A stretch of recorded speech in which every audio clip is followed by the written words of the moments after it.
Ian Campbell, another good result today, 3-0 against a good Forfar Athletic side. Yeah. Well, I think as anyone will tell you, it's the results, I suppose, don't matter as much as the performance. So it's another shutout, but I thought we took a lot out of the game. But the pre-season games, especially after being off for so long, it's all about doing the basics correctly. Passing with purpose and good intention. So yeah, we did a lot of the good things right today. Scored a few goals and changed things at half time. But overall we took a lot out of the game. Forfar have worked hard and they're a good side. So we were really happy with what we're doing in pre-season, especially after being off for so long. You know the quality and the fitness levels of your established players that have been here for many seasons, but the new players that have come in seem to have adapted and hit the ground running so quickly. I mean, Chris with 2 good goals today, and young Michael really sort of making a good impression up front. Yeah, that's fair.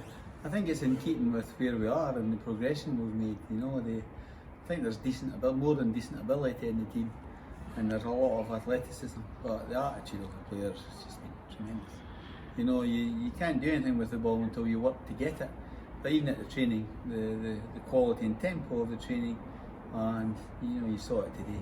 The guys that have come in and worked to the same standards. It's really set in the club now, especially with the senior players. But we know what we've got to do. To do well with the ball, you've got to work hard to get it. And again, sort of the emphasis that Dick and yourself always have on during the close season is bringing in players of a better quality than perhaps the last season, which I know is a very hard task to do in the sort of the part-time market and the loan deals that you're working with. But how do you feel squad-wise you are in terms of the new championship season in a few weeks? I don't think it's a phrase we would use when we say we bring in better players. We bring in equally as good, and just different players that we need to make up the squad.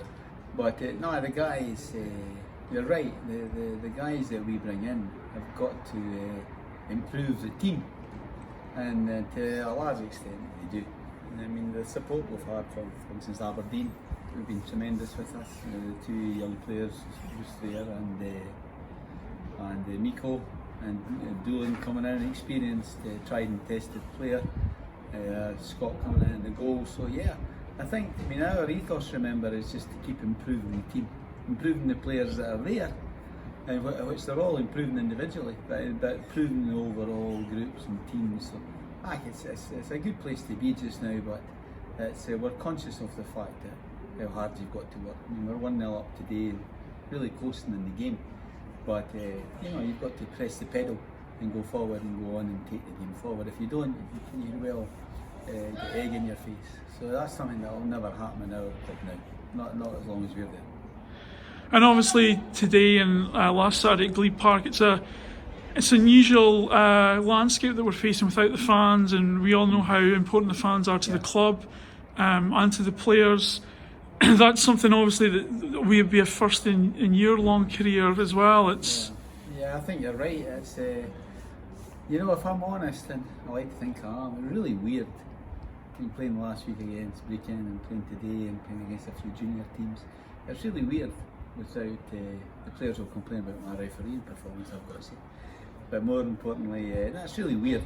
But the fans are important in every club, notwithstanding the fact that they give you revenue. But with us, they're so critical. We've missed them. We missed them about the place and missed the energy that we that we feel from the crowds. But over the long summer, our fans have been magnificent.